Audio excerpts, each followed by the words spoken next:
চক ৰূপজ্যোতি কুৰ্মীয়ে যি ব্যৱহাৰ কৰিছে বা তেওঁ মাইকলৈকে আন এজন সদস্যৰ মাইকলৈকে খেদি গৈছে, এই বিষয়টো ভাৰতীয় জনতা পাৰ্টিৰ যিটো সংস্কৃতি, সেই সংস্কৃতিৰ লগত খাপ নাখায়। সেইকাৰণে ৰাতিপুৱা আমাৰ ৰাজ্যিক সভাপতিৰ লগত যোৱাকালিও মই আলোচনা কৰিছিলোঁ আৰু ৰাজ্যিক সভাপতিয়ে ইতিমধ্যে ৰূপজ্যোতি কুৰ্মীক অসমৰ ৰাইজৰ ওচৰত ক্ষমা খুজিবলৈ নিৰ্দেশ দি পত্ৰ এখন প্ৰেৰণ কৰিছে। এইটো হ'ল ৰূপজ্যোতি কুৰ্মীৰ বিষয়। কিন্তু বিধায়ক অখিল গগৈ ডাঙৰীয়া ৰূপজ্যোতি কুৰ্মী এগৰাকী চাহ জনজাতিৰ বিধায়ক, এটা নিপীড়িত নিষ্পেষিত জনগোষ্ঠীৰ পৰা তেওঁ অসম বিধানসভালৈ আহিছে। এজন বিধায়কে ভাষণ দি থাকোঁতে, মন্ত্ৰীয়ে ভাষণ দি থাকোঁতে বিধায়কসকলে কেতিয়াবা মাজত ৰখাব যত্ন কৰে। কিন্তু যোৱাকালি মই যেতিয়া ভিডিঅ'টো ভাল কৰি চাইছোঁ, তাত এটা দেখা পাইছোঁ যে ৰূপজ্যোতি কুৰ্মীয়ে ভাষণ দি থাকোঁতে অখিল গগৈ ডাঙৰীয়াই বাৰে বাৰে তেওঁক বাধা দিবলৈ চেষ্টা কৰি আছিল। আৰু কেতিয়াবা মই ভাষণ দি থাকোঁতে অখিল গগৈ ডাঙৰীয়াই এনেকুৱা ধৰণৰে ঘটনা কৰে।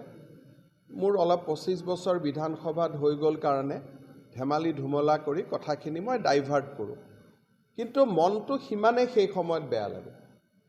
আৰু আমাৰ বিধানসভাত আগতে এনেকুৱা ধৰণৰ ব্যৱহাৰ কৰা পৰম্পৰাই নাছিল। কোনোবাই ভাষণ দিলে ভাষণটো শুনা যায়, কিন্তু কালি যদি আপোনালোকে শুনে, ৰূপজ্যোতি কুৰ্মীয়ে ভাষণ দি আছে, অখিল গগৈ কোনোবা এটা ৰাস্তাৰ কথা উল্লেখ কৰি আছে। ৰাস্তাৰ কথাটো আপুনি PWD মন্ত্ৰীক কওক, ৰূপজ্যোতি কুৰ্মীকটো কৈ থাকিবলগীয়া কথা নাই। গতিকে ৰূপজ্যোতি কুৰ্মীৰ ব্যৱহাৰখিনিক লৈ আমি দুখিত। কিন্তু অখিল গগৈ ডাঙৰীয়া চাহ জনগোষ্ঠীৰ নিপীড়িত নিষ্পেষিত সমাজ এজনৰ যুৱকে ভাষণ দিবলৈ অলপ সময় সুযোগ পাইছে, তাতে তেওঁ বাধা দিবৰ কাৰণে চেষ্টা কৰাটো যথেষ্ট উচিত নাছিল। গতিকে কোনোবাই ৰূপজ্যোতি কুৰ্মীৰ ব্যৱহাৰৰ 2 মিনিটৰ ভিডিঅ'টো নাচাই যদি 5 মিনিট আগৰ পৰা 5 মিনিট পিছলৈকে চাই, মই ভাবোঁ ৰূপজ্যোতি কুৰ্মীৰ লগতে অখিল গগৈ ডাঙৰীয়াই ৰাইজৰ ওচৰত ক্ষমা খুজিবলগীয়া হ'ব। তেওঁ কৈছে এইটো AI টেআই হ'ব পাৰে। আজিকালি ডিপ ফেক বা AI হয়নে নহয় 5 মিনিট পৰীক্ষা কৰিলে কম্পিউটাৰত কৈ দিয়ে। গতিকে অহাকালি বিধানসভাত যদি অধ্যক্ষ ডাঙৰীয়াই মোক বিচাৰে যে এইটো AI বা ডিপ ফেক হয় নেকি চাই দিব লাগে, এইটো 10 মিনিটতে আমি ৰিজাল্ট দি দিব পাৰোঁ। কিন্তু যিহেতু এইটো বিধানসভাৰ অধ্যক্ষৰ বিশেষাধিকাৰ, গতিকে মই ইয়াত কমেণ্ট দিব নোখোজোঁ। কালি মোক স্পীকাৰে যেনেকৈ ক'ব মই তেনেকৈ কৰিম। লিক হৈছে, আমি ব্যৱস্থা ল'ম।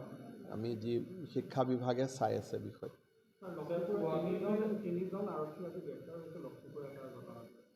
মই ইমান ডে টু ডে মনত নাৰাখোঁ। এতিয়া এইকেইদিন ডিব্ৰুগড় মাইণ্ডতে আছোঁ, গতিকে কিবা যদি মই মোবাইলটো চোৱা নাই, চালে গম পাম। যিকোনো খবৰৰ বাবে যোগাযোগ কৰক 7099017330 লগতে 7099017110 নম্বৰত।